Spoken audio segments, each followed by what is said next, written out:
किसी ने बड़े कमाल की बात कही है कि सबको गिला है, हमें बहुत कम मिला है।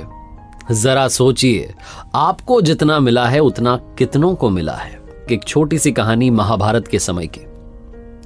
महाराज युधिष्ठिर जो कि बहुत बड़े धर्मात्मा थे, जब युद्ध के बाद वो महाराज बन चुके थे, उनके बारे में दूर दूर तक चर्चा थी कि जो भी जाएगा उसकी मदद जरूर होगी। एक बार एक ब्राह्मण पहुंचे राजमहल में, बड़ी मुश्किलों के बाद उनका नंबर आया। महाराज के सामने गए और जाकर के कहा कि मेरी बेटी की शादी है, थोड़ी आर्थिक सहायता दे दीजिए, आप मदद कर दीजिए। महाराज युधिष्ठिर उस वक्त किसी काम में व्यस्त थे। उन्होंने कहा कि अरे बाद में आना, कल आ जाना, कल आपका काम हो जाएगा, कल आना। ऐसा बोल के टाल करके ब्राह्मण को भेज दिया। और ब्राह्मण जब बाहर निकले महल से तो रास्ते में उन्हें भीम मिले। भीम ने देखा कि एक व्यक्ति जो राजमहल में गया था महाराज युधिष्ठिर से मिलने के लिए, उसका चेहरा लटका हुआ है, उदास है। तो पूछा ब्राह्मण देवता से कि अरे क्या हो गया पंडित जी, उदास क्यों दिख रहे हो? तो उन्होंने बताया कि मैं महाराज से मिलने के लिए गया था, मेरी बेटी का विवाह है, पैसों की सहायता चाहिए, लेकिन महाराज ने कहा कि कल आना। भीम ने कहा अरे आप जाओ, चिंता मत करो, आपकी बेटी की शादी धूमधाम से होगी, आप मुझ पर छोड़ दो। ऐसा बोलकर के ब्राह्मण देवता को वहां से विदा कर दिया। और उसके बाद भीम ने अपने साथ कुछ सैनिक लिए और पूरे नगर में ढिंढोरा पिटवा दिया कि महाराज युधिष्ठिर ने काल पर विजय प्राप्त कर ली है, यानी कि समय पर विजय प्राप्त कर ली है।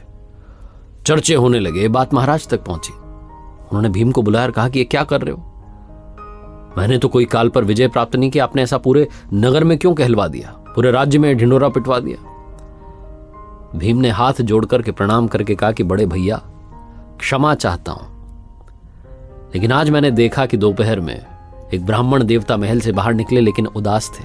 आपसे मिलने जो भी आता है खुश होकर के जाता है, लेकिन वो दुखी होकर के जा रहे थे। उन्होंने बताया कि उनकी बेटी की शादी है, आर्थिक सहायता चाहिए थी, पैसे चाहिए थे। आपने कहा कल आना, यानी कि आपको पता है कि कल आप जीवित रहेंगे, यानी कि आपको पता है कि कल आपके पास ये गद्दी रहेगी, यानी कि आपको पता है कि कल आपके पास में पैसा रहेगा, तभी तो आपने कहा कि कल आना, यानी कि आपने समय पर, काल पर विजय प्राप्त कर लिए।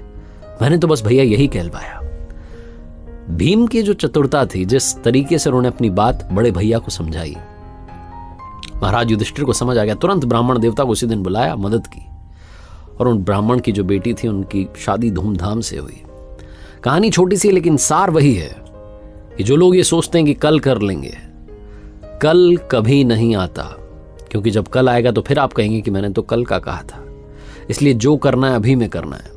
जिन लोगों ने गोल्स बनाए होते हैं कि मुझे लाइफ में अचीव करना है, और ये सोच लेते हैं कि अरे कल से शुरू कर दूंगा मेहनत करना, कल से प्रैक्टिस करना शुरू कर दूंगा, कल से जिम जाना शुरू कर दूंगा, कल से एक्सरसाइज करना शुरू कर दूंगा, कल से पढ़ाई करना शुरू कर दूंगा, कल से फोकस करना शुरू कर दूंगा। कल नहीं आएगा, जो है अभी में है, आज में है। एक बार फिर से वही बात जो आपसे अक्सर कहता हूं, कर दिखाओ कुछ ऐसा कि दुनिया करना चाहे आपके जैसा।